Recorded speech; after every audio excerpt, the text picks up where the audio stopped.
नमस्कार दोस्तों, हमारी आज की कहानी का नाम है खुशियाँ। सैफाली, अगले हफ्ते तुम्हारे ससुर जी का जन्मदिन है। बेटी दामाद भी घर आएंगे। तुम अभी से अपने ऑफिस में 2 दिन की छुट्टी के लिए बोल दो। शारदा जी ने सैफाली को आगाह करते हुए कहा। पर सासू माँ, 2 दिन की छुट्टी लेने की क्या ज़रूरत है? जन्मदिन वाले दिन तो मुझे छुट्टी लेना ही है। प्रिया भी तो घर पर रहती है। आप उसको कोई भी जिम्मेदारी क्यों नहीं सौंपती? सैफाली ने चिंतित स्वर में कहा। तुमसे जैसा कहा जाए वैसा ही करो। जरूरी नहीं है बड़ों के हर फैसले में दखल अंदाजी करो। मुझे जिससे जो काम करवाना होगा करवाऊंगी।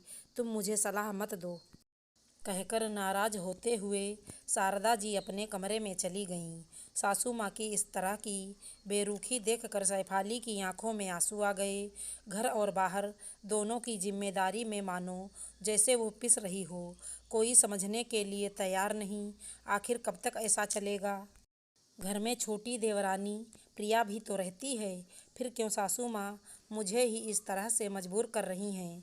मन ही मन सोचते हुए सैफाली ने शारदा जी से बात करने का फैसला लिया और उनके कमरे की ओर बढ़ चली।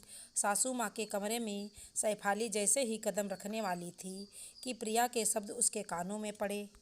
सासू माँ, दीदी ने सारी तैयारियां कर ली है। थोड़ा बहुत काम तो मैं भी संभाल लूँगी। आप क्यों बेवजह दीदी से 2 दिन की छुट्टी लेने के लिए बोल रही हैं? शारदा जी ने मुस्कुराते हुए कहा। तुम तो जानती ही हो छोटी बहू, सैफाली सारा दिन ऑफिस के काम में खटती रहती है। घर आकर मशीन की तरह काम करने लग जाती है। मैं चाहती हूँ कि वो भी घर परिवार में सभी के साथ एक साथ बैठकर हंसी ठिठोली करे, अपने सुख दुख की बातें साझा करे। इससे परिवार की नींव और मजबूत होगी। परिवार के प्रति सैफाली का समर्पण तो दिखता है, पर न जाने क्यों मुझे वो खुश नज़र नहीं आती। ऐसा लगता है जैसे काम के बोझ के तले दबी हो। इसलिए मैं उसको कभी कभी गुस्से में कह देती हूँ कि तुम गुलाम के जैसे नौकरी करती हो। घर में 4 मेहमान आएंगे, वो ऑफिस का काम संभालेगी या फिर सभी के साथ 2 घड़ी बैठकर हंसेगी बतियाएगी। आखिर ऐसा मौका कभी कभी ही आता है। सासू माँ का नज़रिया सुनकर सैफाली की बात गले में ही अटक कर रह गई। वह अपनी सोच पर पछता रही थी। कितना गलत समझ रही थी वो सासू माँ को। वह तो उसकी खुशियों के बारे में सोचती हैं। अच्छा रहा कुछ कहने के पहले उसने ये बातें सुन ली, वरना अगर वो कुछ भी ऐसा वैसा बोल देती तो सासू माँ के दिल को कितनी चोट पहुँचती। सच ही तो कह रही हैं सासू माँ। कितने दिन हो गए मैंने शायद ही परिवार के साथ बैठकर अच्छे से बात भी की हो।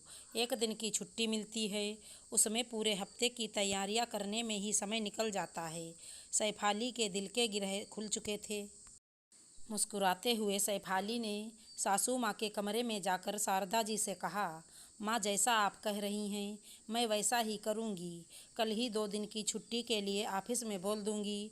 शारदा जी के घर में ठहाकों की आवाज़ अब दोगुनी हो गई थी। जिन खुशियों से सैफाली का नाता टूट गया था, वो खुशियाँ तो उसके आसपास ही थी। आशा करती हूँ हमारी कहानी अच्छी लगी होगी। धन्यवाद दोस्तों।